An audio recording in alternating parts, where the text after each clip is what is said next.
بسم اللہ الرحمن الرحیم۔ السلام علیکم۔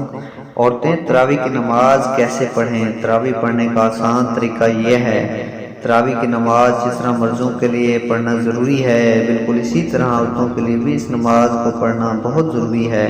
بہت سی خواتین اس غلط فہمی کا شکار ہوتی ہیں، وہ یہ سمجھتی ہیں کہ شاید تراویح کی نماز صرف مردوں کے لیے پڑھنا ضروری ہے، عورتوں کے لیے اس نماز کو پڑھنا ضروری نہیں ہے، حالانکہ یہ بہت بڑی غلط فہمی ہے۔ یاد رکھیے گا، تراویح کی نماز سنت موقدہ ہے، بغیر کسی شرعی عذر کے اگر اس کو چھوڑیں گے تو گناہگار ہوں گے۔ مرد بھی پڑھیں گے اور عورتوں کے لیے بھی اس نماز کو پڑھنا ضروری ہے۔ اگر عورتیں اس نماز کو بغیر کسی شرعی عذر کے چھوڑیں گی تو گناہگار ہوں گی، اس لیے عورتیں بھی اس نماز کو ضرور پڑھیں۔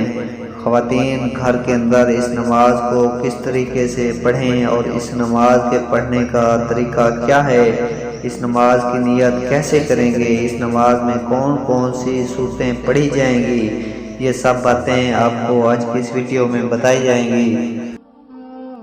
سب سے پہلے تو ہم عشاء کے 4 فرض پڑھیں گے۔ عشاء کی نماز کے 4 فرض پڑھنے کے بعد پھر ہم 2 رکعت نماز سنت موقدہ ادا کریں گے، اس کے بعد وتر نہیں پڑھیں گے۔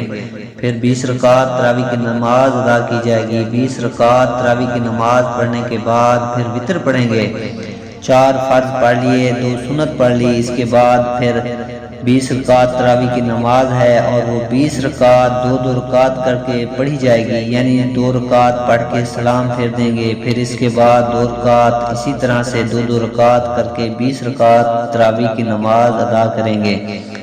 اگر آپ 4 رکعت نماز پڑھتی ہیں تب بھی کوئی حرج نہیں، نماز ہو جائے گی، لیکن بہتر نہیں ہے۔ مناسب یہ ہے کہ 2 رکعت کر کے پڑھی جائے۔ ہر 4 رکعت کے بعد تراویح کی دعا کو پڑھیں گے۔ اگر آپ کو دعا زبانی نہیں آتی تو اس کو دیکھ کر بھی پڑھ سکتے ہیں۔ ہر 4 رکعت کے بعد اس دعا کو پڑھیں گے۔ بسم اللہ الرحمن الرحیم۔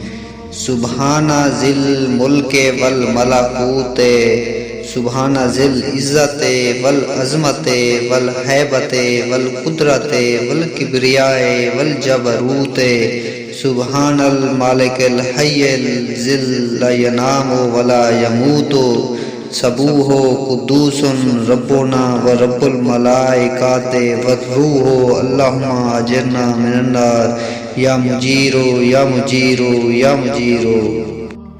4 رکعت کے بعد اس طرح بیٹھ کر دعا یا تسبیح پڑھی جائے گی۔ 20 رکعت اسی طرح سے مکمل ہوگی۔ اب مسئلہ یہ ہے کہ ان 20 رکعتوں میں ہم نے کون سی صورتیں پڑھنی ہیں۔ ناظرین، اس کے لیے کوئی خاص صورتیں نہیں ہیں، جو بھی آپ کو صورتیں آتی ہیں وہ پڑھ لیں۔ 10 صورتیں آتی ہیں 10 پڑھ لیں، 5 آتی ہیں تو 5 پڑھ لیں۔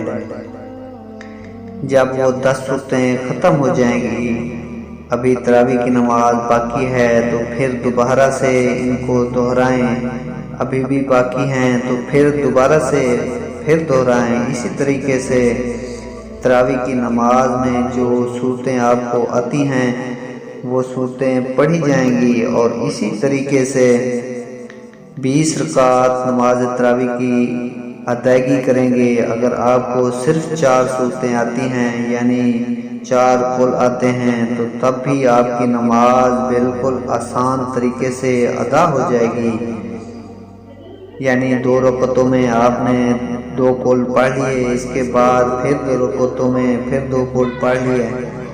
اس طریقے سے 4 رکعت بھی ہو جائے گی، 4 قل بھی ختم ہو جائیں گے۔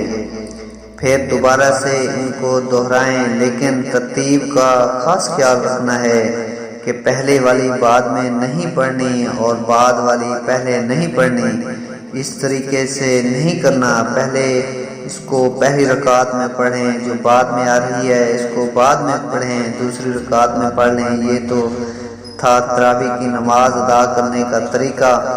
اب اس کی نیت کیسے کریں؟ نیت کہتے ہیں دل کے پختہ ارادے کو۔ زبان سے نیت کرنا کوئی ضروری نہیں ہے، کوئی لازم نہیں ہے، کوئی شرط نہیں ہے۔ دل کے اندر جو آپ کا ارادہ ہے، آپ کھڑی ہوئی ہیں، آپ نے دل کے اندر ارادہ کیا ہے کہ میں 2 رکعت نماز تراویح پڑھتی ہوں، بس یہی نیت ہوگی، اس کے علاوہ کوئی زبان سے نیت کرنا یہ کوئی ضروری نہیں ہے۔ لیکن علماء بیان فرماتے ہیں کہ زبان سے نیت کرنا مستحب ہے۔ اگر آپ زبان سے نیت کریں تو اس طرح بھی کر سکتی ہیں کہ میں نیت کرتی ہوں 2 رکعت نماز تراویح واسطے اللہ تبارک و تعالیٰ کے، منہ میرا کعبہ شریف کے، اللہ اکبر۔ یہ طریقہ ہے نیت کرنے کا زبان سے، لیکن کوئی ضروری نہیں۔ 20 رکعت ختم ہو جانے کے بعد پھر دعا پڑھیں گے، دعا کرنے کے بعد پھر وتر کی نماز پڑھی جائے گی، کیونکہ ہم نے پہلے وتر کی نماز نہیں پڑھی تھی۔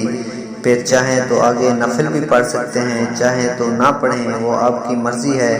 وتر پڑھنے کے بعد آپ کی نماز ختم ہو جائے گی۔ یہ نماز تراویح ادا کرنے کا طریقہ ہے۔ عورتوں کے لیے بہترین یہی ہے کہ تنہا تراویح کی نماز پڑھ لیں۔ اگر گھر میں جماعت ہو رہی ہے تو جماعت میں بھی شریک ہو سکتی ہیں، لیکن عورتوں کا امامت کرنا درست نہیں ہے۔ عورتوں کی امامت کی کئی صورتیں ہیں۔ کوئی حافظہ خاتون ہے، وہ اپنے گھر کے مرد و عورت کی امامت کرے، یہ ناجائز ہے، اس کے لیے کہ عورتیں مردوں کی امامت نہیں کرا سکتی۔ خیر القرون میں اس کی کوئی مثال نہیں ہے۔ حضرت عائشہ کا صحابہ کی نگاہ میں بلند مقام تھا۔ حضرات صحابہ مشکل مسائل میں ان سے رجوع کیا کرتے تھے، لیکن کوئی ایک واقعہ بھی ایسا نہیں ہے کہ عورتوں نے مردوں کی امامت کی ہو۔ حدیث میں ہے کہ آپ صلی اللہ علیہ وآلہ وسلم نے فرمایا، عورتوں کو پیچھے رکھو جیسے اللہ نے ان کو پیچھے رکھا ہے۔ حدیث سے معلوم ہوتا ہے کہ عورتوں کو مردوں سے پیچھے کھڑا ہونا چاہیے، اور اگر عورتوں کو مردوں کا امام بنا دیا جائے تو عورتوں کا مردوں کے آگے ہونا